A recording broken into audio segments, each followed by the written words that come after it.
Salut à tous, ici Raymond Radet pour la suite de notre formation en traitement audio numérique et musique assistée par ordinateur via le logiciel Reaper. Avant de commencer, je vous conseille de télécharger une mise à jour de mon fichier config zip pour aller dans Reaper parce qu'il y a eu des grosses nouveautés en fait dedans que j'ai listées ici et qui sont assez indispensables. Voilà, donc depuis la dernière vidéo, j'ai fait des mises à jour et je vous conseille vraiment de les faire, car ça vaut le coup.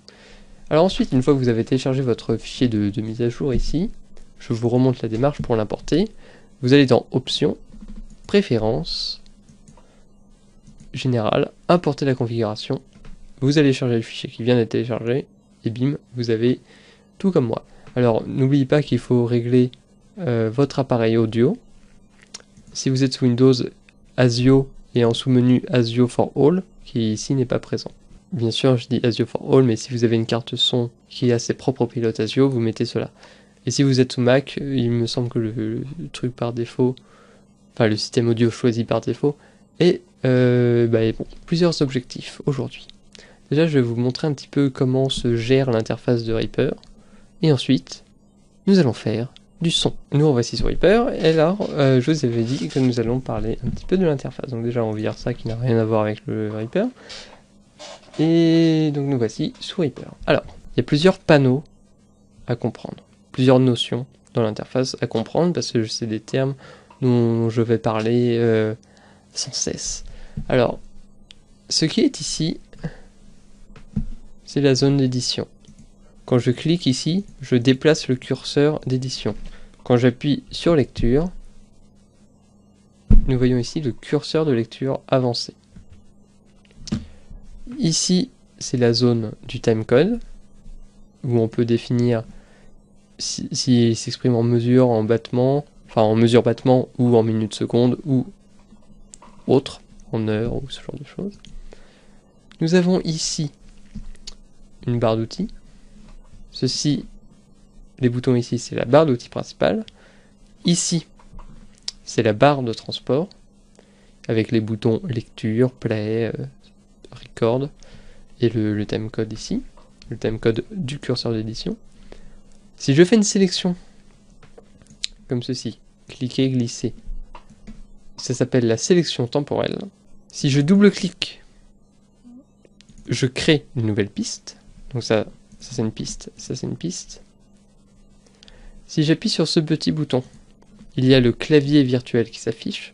Le clavier virtuel peut se détacher, si on saisit son petit onglet ici. Et il peut s'ancrer, si on fait clic droit sur la fenêtre et on fait ancrer le clavier virtuel. Et s'il s'ancre, ça veut dire qu'on peut le déplacer, on peut le mettre en bas par exemple. Autre fenêtre importante, que j'ai mis ici, c'est la fenêtre de mixeur. Alors vous ne la voyez pas parce qu'elle est sur mon deuxième écran. Voici à quoi elle ressemble. C'est une vue des pistes ici, avec leurs effets. Les effets, on verra ça plus tard, et un vue-mètre. En gros, une indication visuelle de leur niveau sonore. Ce mixeur peut s'ancrer lui aussi, si on fait clic droit et qu'on met mixeur en siamois. Alors la traduction, enfin, n'est pas forcément excellente, mais en tout cas, ça fait la même fonction que quand on a fait ancrer le clavier virtuel ici. Voilà, on peut l'ancrer ailleurs en faisant cliquer, glisser sur le petit onglet.